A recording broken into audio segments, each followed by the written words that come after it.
This is LBC from Global, leading Britain's conversation. The Nigel Farage Show.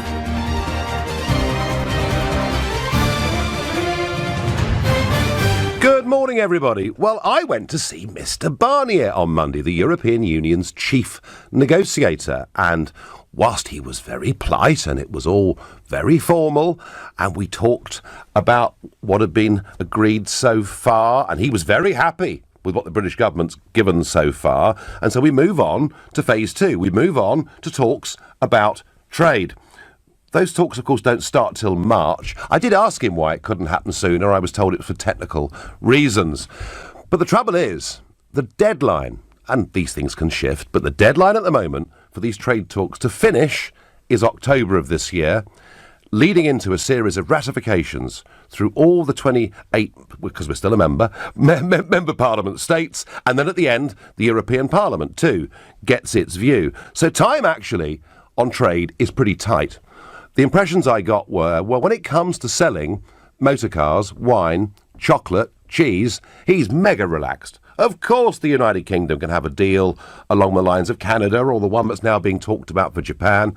And if you think about it, that's not very surprising, because they do sell us every year £70 billion worth of goods, more than we sell them. But when I moved the conversation on to services and financial services, there was a distinct stiffening of his body language and kind of a, this just isn't possible.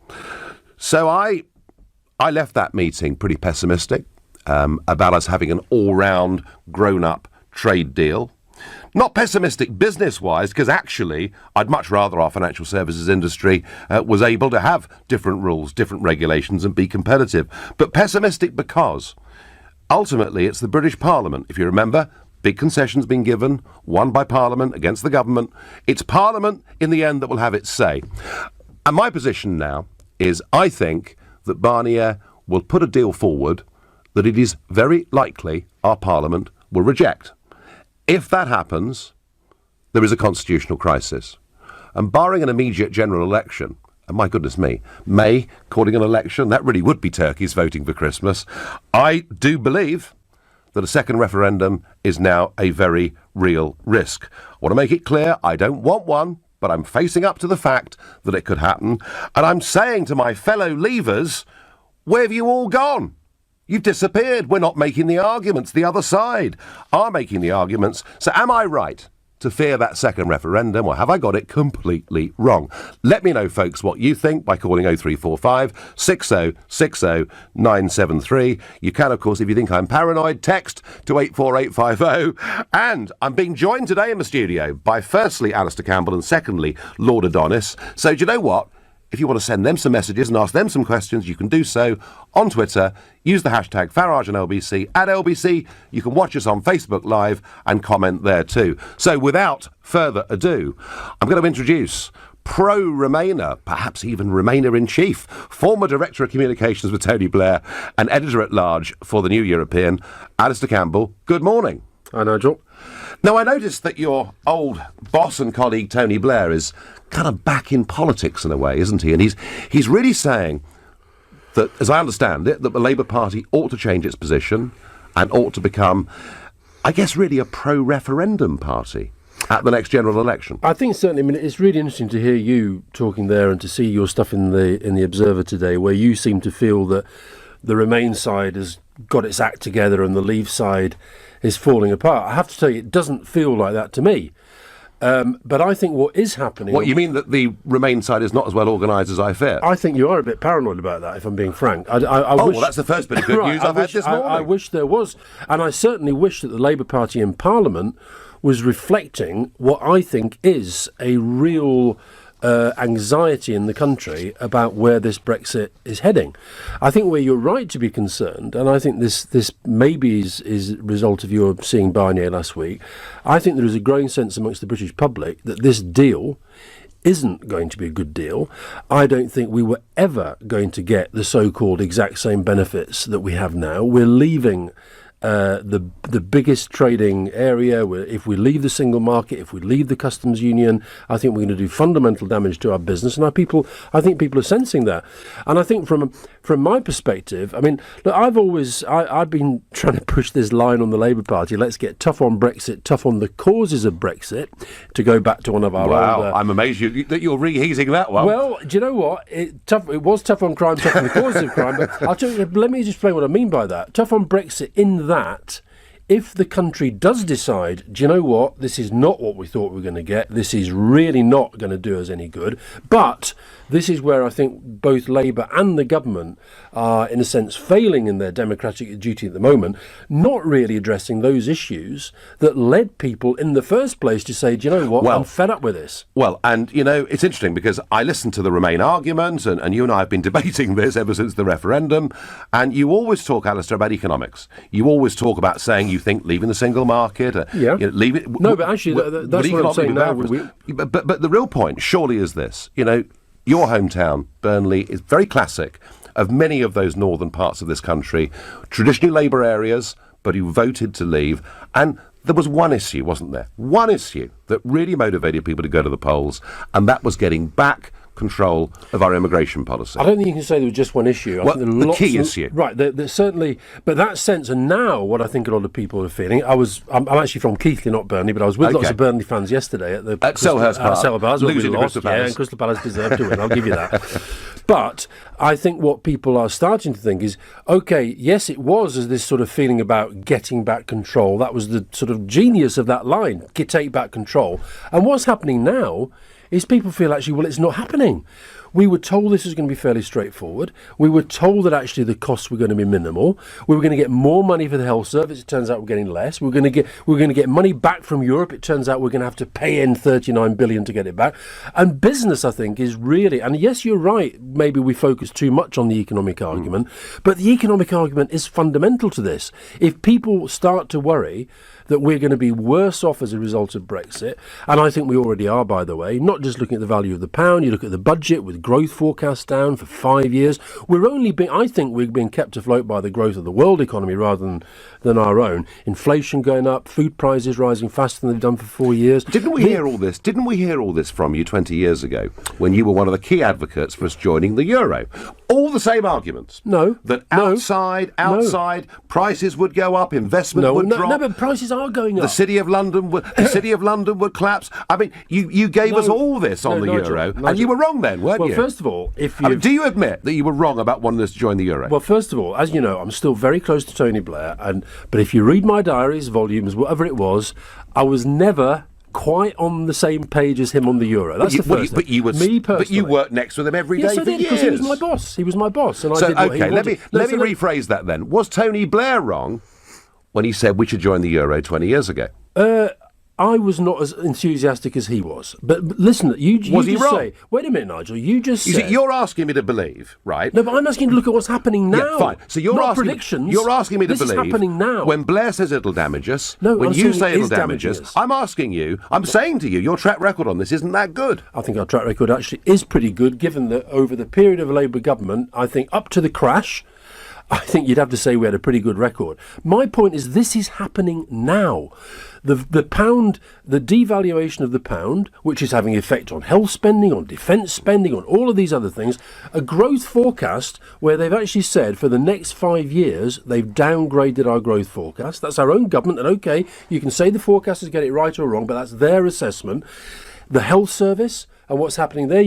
I think it's in the paper that you're in today, The Observer. There's a story alongside it about the ambulance recruitment going down, nurse recruitment going down. This is happening now. I would accept, not just the predictions. I would accept that we have a population crisis, that with the population rising by 500,000 a year, our health services are struggling terribly to keep up. But on this point of the pound, we're not focusing on it. And again, I keep hearing this argument about the pound.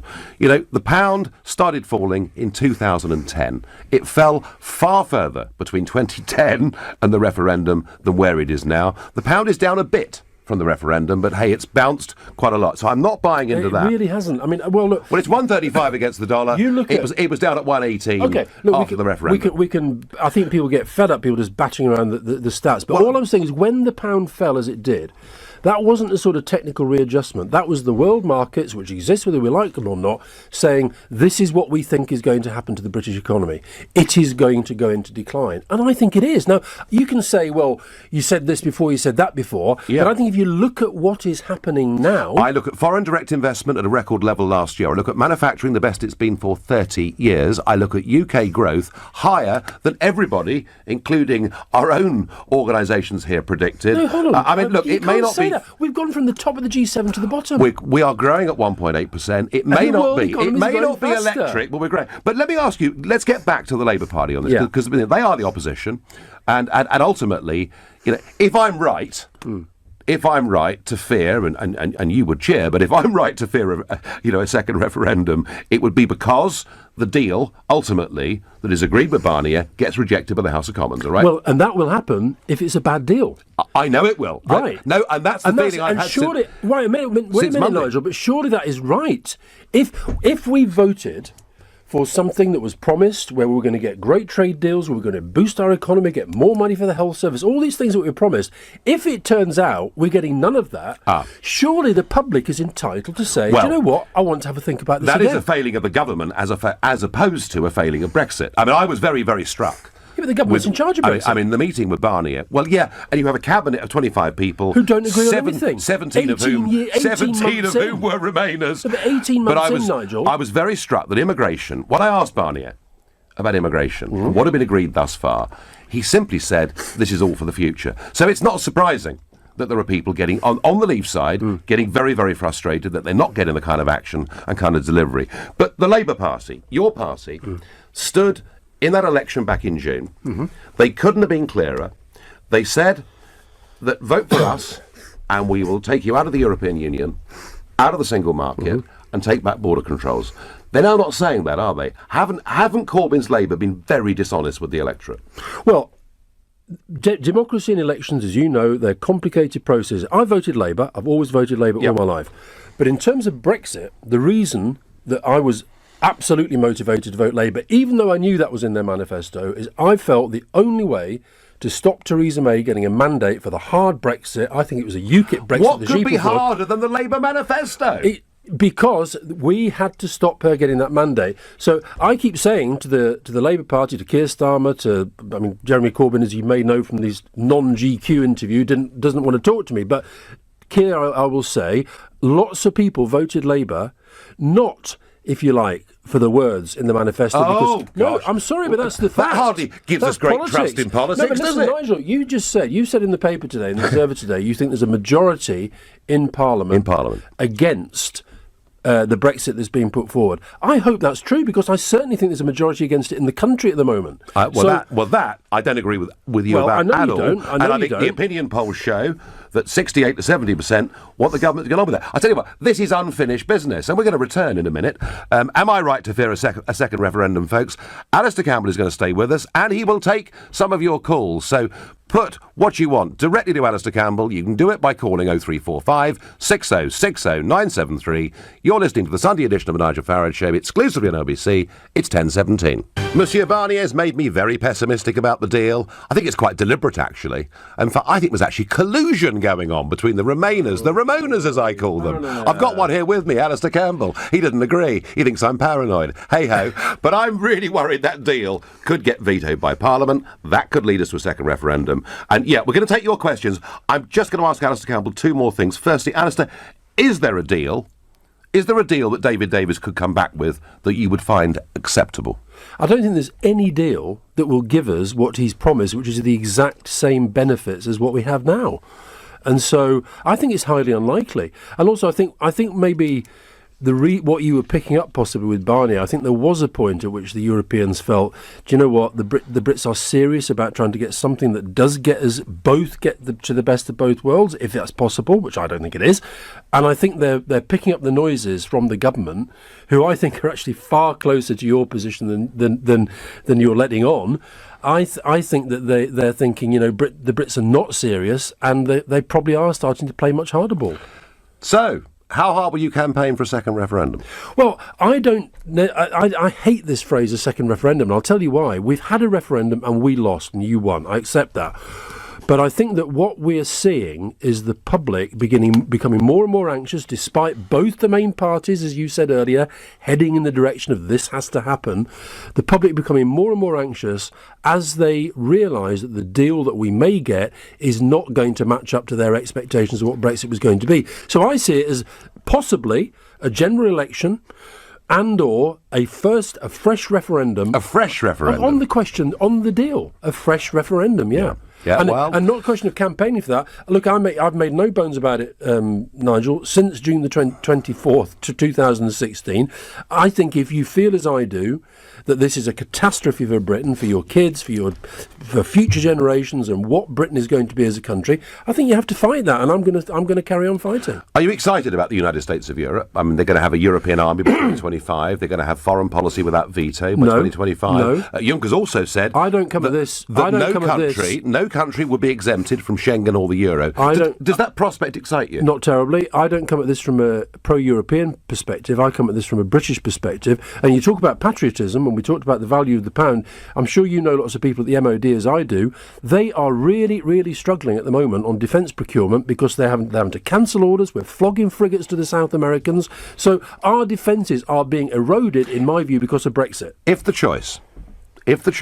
you were to win, and we were to revoke Article 50, and we were to stay part of the European Union, are you prepared to accept the terms that Mr Juncker has set out to a standing ovation in Parliament, that we must all join the euro, we must all join the European defence community? Would you accept those terms? No. And well, you can't have it both ways. No, wait a minute. I think this is where you're wrong, Nigel, because I think what I think, and actually you mentioned Tony Blair earlier, the paper that he produced on the Global Institute website recently, I honestly think people should read it, because I know people like to shoot the messenger, but he's got a lot of interesting things to say. But I think my real worry about this is that Brexit, if it does happen, and I'm actually pessimistic on the opposite to you, I think it is going to happen, and I think it is going to be a disaster. But if it happens, the ideal outcome to me is that Brexit actually is used as leverage for real reform in Europe, and I think that actually the Europeans are keener on that than you give them credit for, particularly Macron. You know, if the European project was to become cooperative, where nation states genuinely work together, which I think they do, I'd have no problem with it. It is the fact that European law is made by the Commission, and we the voters can't change it. And enough of me. Let's go to the public. Elaine says to me, Campbell's back on the economy. We voted for immigration control and sovereignty. And Campbell can't answer how we deal with these while still in the European Union. So if we stay in the European Union, how do we get immigration controls? And I think you would accept the public want that. I think they do. And also, I think she's being unfair, because when I talked about tough on Brexit, tough on the causes of Brexit, what I meant by that was actually we do have to address those concerns that people expressed. How?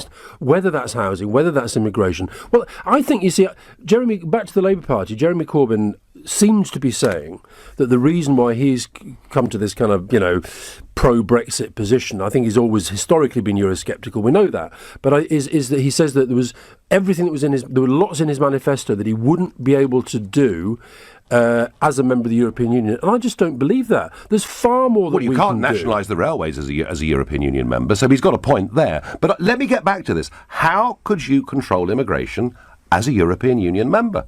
You can look. You've got a situation now. You take Northern Ireland there, right? So you can either have hard border, hard Brexit, or you can have freedom of movement. Let's not complicate this with Ireland, because Ireland's always complicated in any of these debates. Even though we were told at the end of phase 1 that it had been resolved, which it hasn't. And important, and the Irish Taoiseach is coming to Strasbourg this week. I'll be in debate with him on Wednesday. But do you not accept the fact that it's pretty much impossible to control the numbers coming to Britain as a European Union member? And we're going to continue. What your side has done, though, Nigel, you've actually, I think, been fundamentally dishonest about this, because we're going to have continuing difficulties in controlling immigration. We can do as we wish as a free country. No, but you may be able to do that, and then you do have to address the economic downside. I think you're ignoring this. Let's go to Vicky in Croydon. Vicky, good morning. Hello, how are you? I'm well. What would you like to put to Alistair Campbell? Alistair, do you ever think that maybe the like Barnier and the other people sort of like doing the sort of talking about where we're going to go in the future, do you not think that they might be manipulating the situation a little bit so that they throw us into a bit of a tears, so we end up having to have another referendum in the hope that we would vote to remain? This is, Vicky, a little bit what I was saying. Are they colluding with Remainers in this country to try and force us into it? I mean, there's part of it that says I wish they were. But no, that's honest. I don't think so, Vicky. I mean, I think that what's really interesting about watching these negotiations, you've got our government, one government with effectively 4 different camps within the cabinet, even 18 months in, failed to agree a strategy against Barnier representing a pretty united collection of 27 countries. I think they're trying to make the best of a bad job. I genuinely think that's the case. I think at the start they would have liked to have imagined that Britain might in the end stay. I think they've moved beyond that, and that's why actually I'm pessimistic in a way that Nigel ought, I think, to be optimistic. You satisfied with that, Vicky? Well, to be honest with you, as somebody who voted leave, I'm pessimistic the other way, definitely. Oh, well, I'm cheered by that. I strongly believe that we will not leave in any meaningful way. Even without another referendum, I'm saying another referendum to sort of like, to sort of appease both of you. I do believe that. I don't want another referendum, Vicky. I just want us to leave. But I want us to leave. But Vicky, Vicky, when I went through earlier those things about inflation going up, and I'm not saying it's all because of Brexit, but let's say that some of it is, or defence orders, or the health service, and the lies that we were told about that. Has nothing happened since that has in any way made you a little bit troubled? No, and the reason being that because of the flip side, you said earlier on that you weren't happy with the idea of a massive army, etc. That's the route we would go down if we remained, and there wouldn't be much choice in the end about that. I think you're right. Vicky, I thank you. I'm going to take... Time is very tight. Helen from Wandsworth, we haven't got much time, but I know you've got a very important question to put. Good morning. Good morning. I would like to ask whether you think that the Labour Party is committing suicide by completely ignoring or trying to destroy the outcome of the referendum. I don't agree that. Actually, I wish the Labour Party would move on this to a much more anti-Brexit posture. I agree there are political risks, but I think that if what the Labour Party has to do, I think, is understand the reasons why people voted leave and address those concerns in the context of explaining that those concerns are not going to be helped by Brexit. And one of the real worries I have about Brexit, Nigel says that the leavers have all scattered and gone to the winds. The ones who seem to me to be really still fighting hard for Brexit on the political landscape are what I would view as the hard right in the Tory party, UKIP, what have you. And I think that a lot of the people who voted leave in working class areas, particularly in the north of England and some of the poorer parts of Scotland and Wales, I think they are the ones who are going to get hardest hit. Helen, I'm going to come back. We're going to do more of that question, because I think there are 4 to 5 million Labour Brexit voters out there that Labour could lose if they go down the Blair-Campbell route. You're listening to the Sunday edition of the Nigel Farage Show, exclusively on LBC. It's now 10:30. Well, much to my surprise, Alistair Campbell and I are having an almost civilised conversation here this morning, and he's agreed to stay because he wants to take your calls and your questions. So without further ado, I'm going to go to Frank in Eastbourne. Frank, good morning to you. Good morning, guys. Good morning. I've got a question for Alistair. Yep. Yeah, he keeps coming on saying about the value of the pound. The pound has dropped. But in 2008, the pound was 102. There's 102 to the euro. And in 2015, it went up. The pound went up to the value of 144. So currencies go up and down all the time. And just before the referendum, the pound was overvalued. Most people said it was overvalued.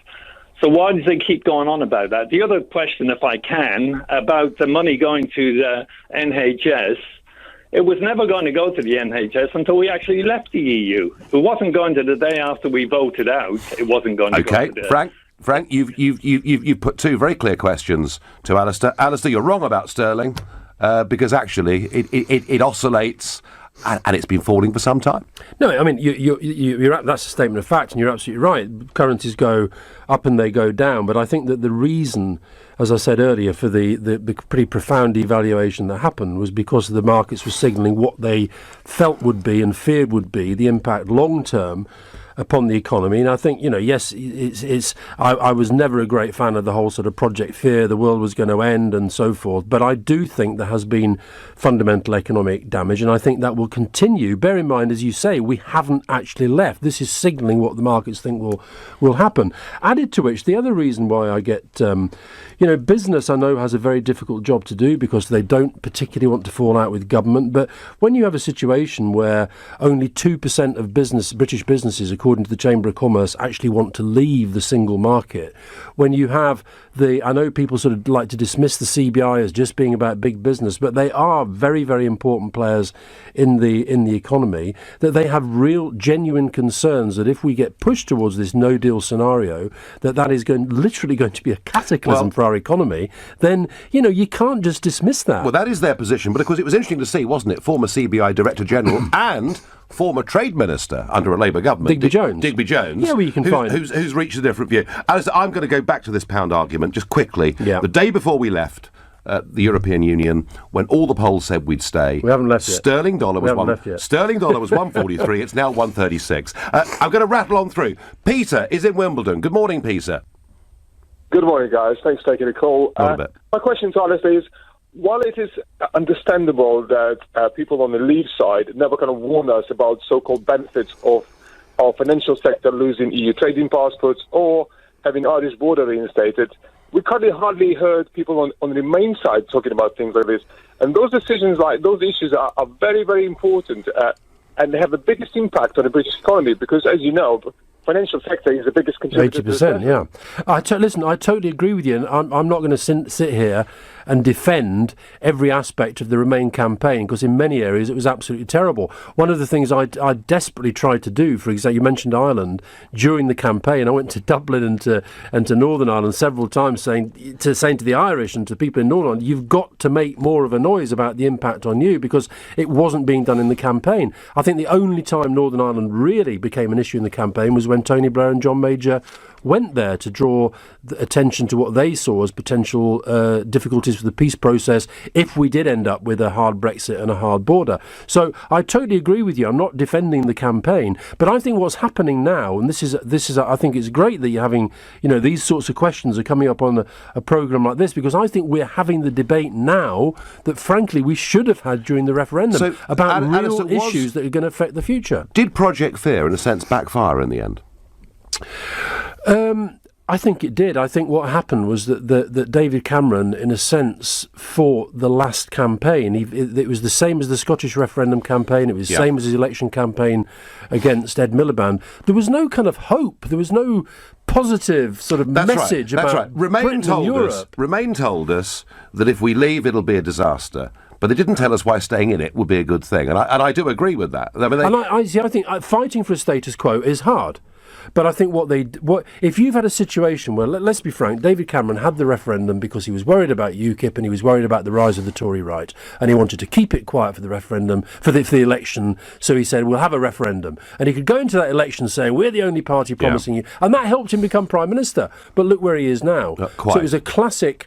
I think it was a classic confusion of tactics and strategy, but we are now picking up the pieces. And as you say, those two issues, whether it's 80% of the economy with passporting of services and the service economy being so fundamental to our future economic success, or it's the Irish question, we still haven't addressed them. Well, I think, as I say, I take a different view on financial services. I think EU regulations damaging financial services, and we've got a chance to break free. Support coming in for Alistair Campbell. I think Brexit would be an absolute disaster. There is nothing better than being part of the biggest market economy in the world. Second referendum is a good idea.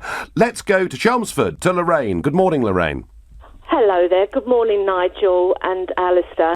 I would like to ask Alistair what his opinion is of yesterday the German Foreign Minister, Sigmar Gabriel, revealed this shocking vision of the future for the EU. He has suggested that Europe, the countries of Europe, will only be able to act on a sovereign basis via the European Union. They're talking now of a centralised taxation, centralised budgets, handing out NI numbers to the European citizens, all the different countries there. And in fact, we will be handing over this country to to become nothing more than a region of Europe. Okay, no, Lorraine, you know, and Lorraine raises those points, and I used different ones earlier, Alistair. I talked about the European army, I talked about the fact that nobody could be outside Schengen or the euro. You know, I mean, surely at some point, you and your side of the argument have got to come clean. Which is it? Are we outside the European Union, or are we part of a full political union? You simply can't have both in the future. I don't agree with that. You see, look, you've got a situation going. Politics, as you know, Nigel, it's complicated, it's messy. The European Union is complicated and messy, and one of the difficulties in the referendum campaign is that we were given these black and white arguments. You've got a situation at the moment where Angela Merkel didn't do as well in the election as she wanted to do. She's in the business of trying to put together a coalition government. All sorts of things are getting said during that negotiation process.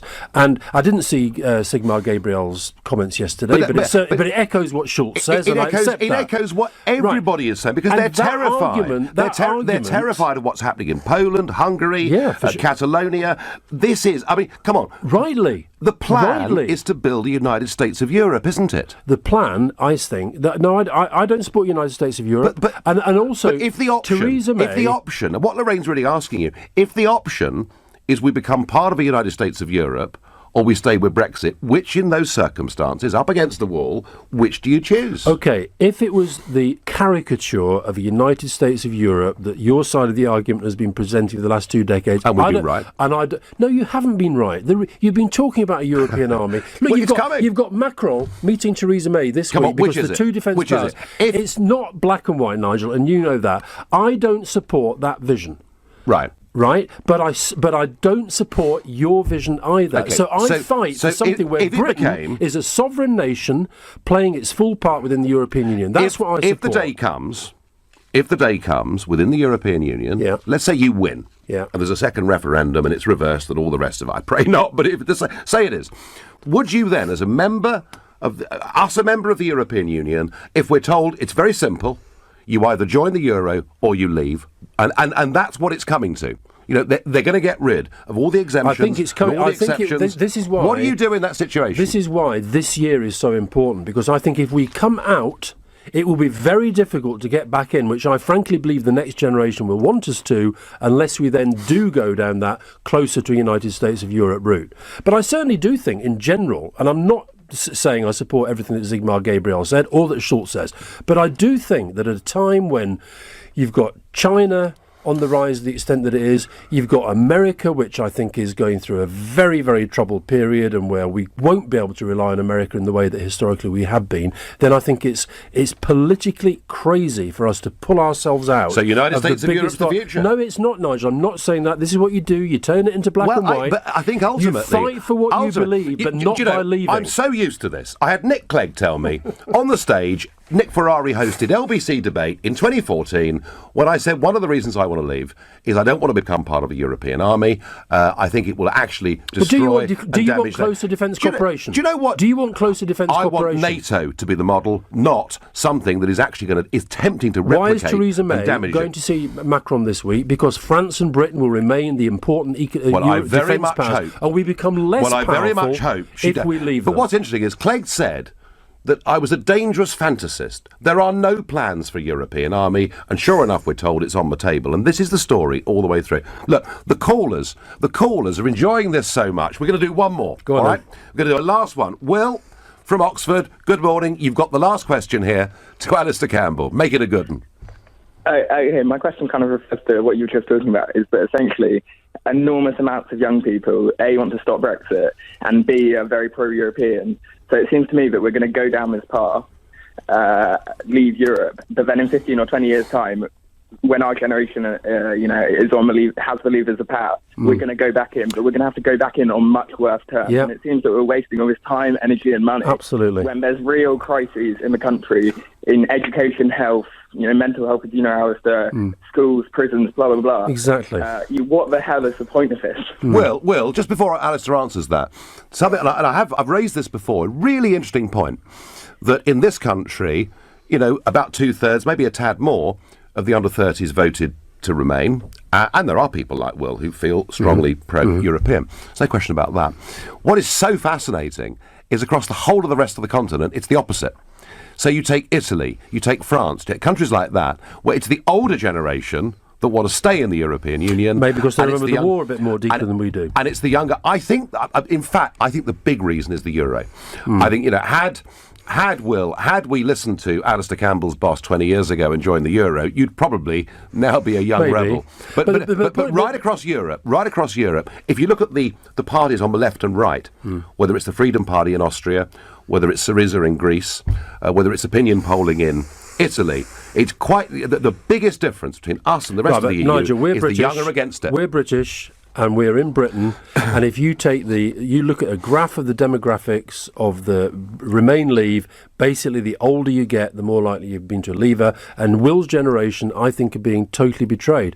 And so, and they weren't allowed to vote. Again, Cameron was so arrogant. He didn't. I think he should have made an effort to have 16 and 17-year-olds voting. Why not 14 or 12? Because I think 16 is a reasonable cut-off point. You have to have a cut-off point, and I think it really energised the debate in Scotland in the referendum.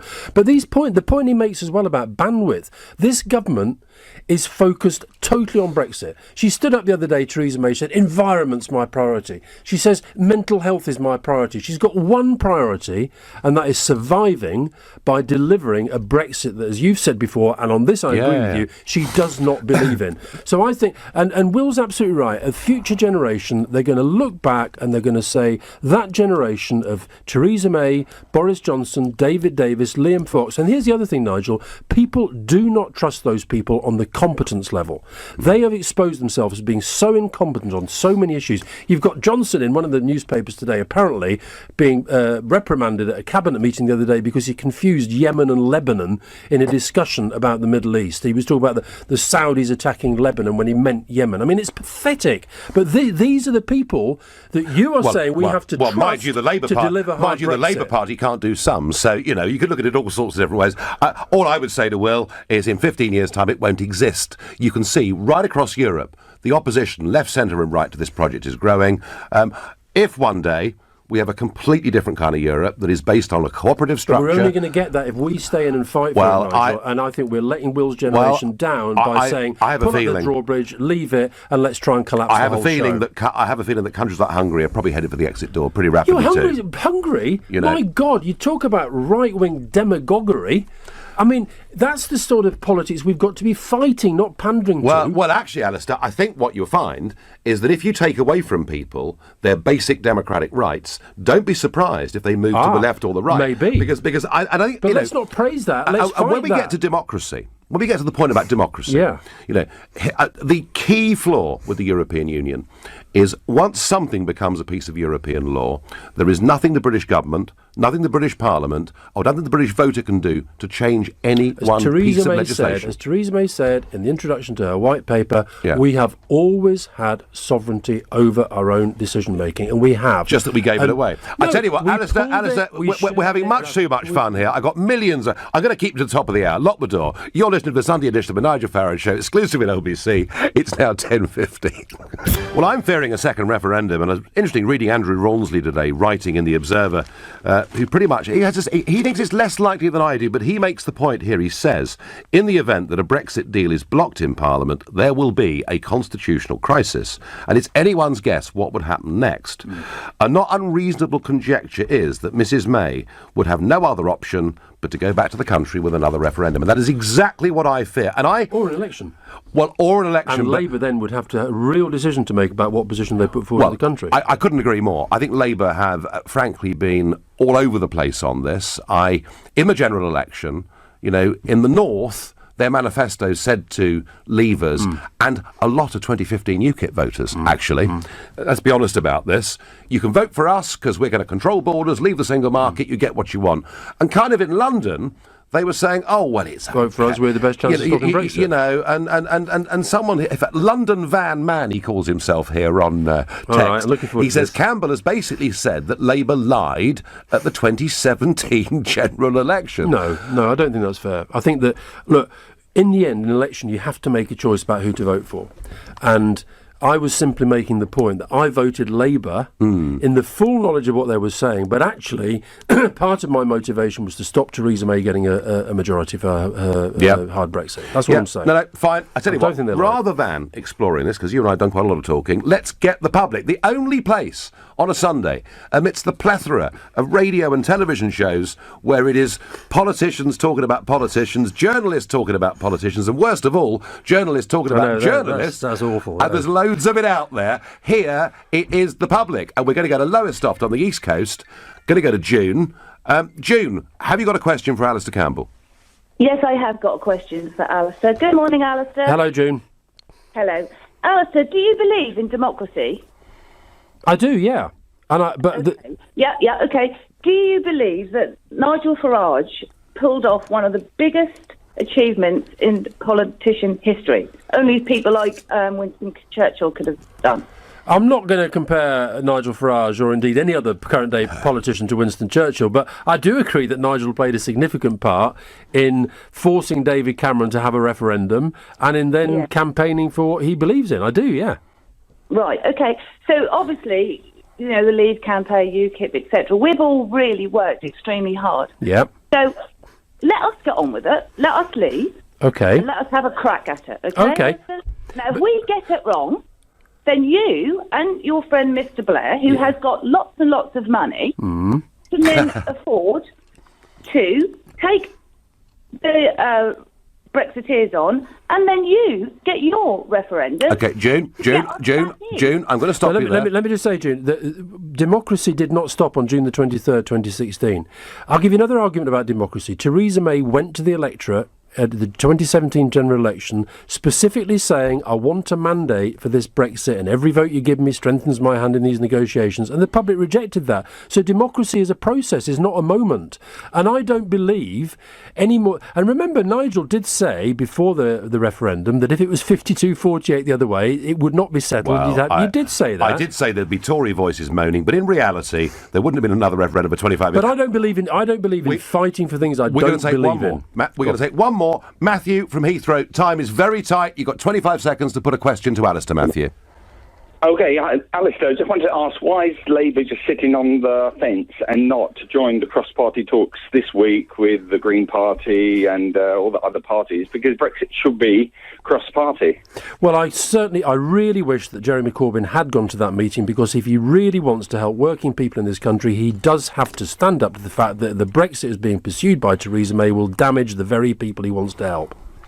OK, listen, that's that. What I just want to say... Alistair Campbell, former Director of Communications for Tony Blair, Editor-at-Large for the New European. I want to say a massive thank you for coming in and doing this. Not for me, but for all the listeners. We've examined a lot of this. I think this one will run and run in many senses. I still firmly believe that actually in the end there isn't going to be much choice with the European project. Either you're part of the United States or you're not. But that aside, thank you ever so much for coming in. And I hope at some point you come and do it again. Even hearing rumours that maybe you'll be hosting some LBC shows in the time coming up. So that'll be good. And in the next hour, we're going to continue this debate. Am I right to fear a second referendum? And guess who's coming in? Lord Adonis, a man I had a stand-up fight with in the week. I even called him a weasel. It all starts next. He's a fine man.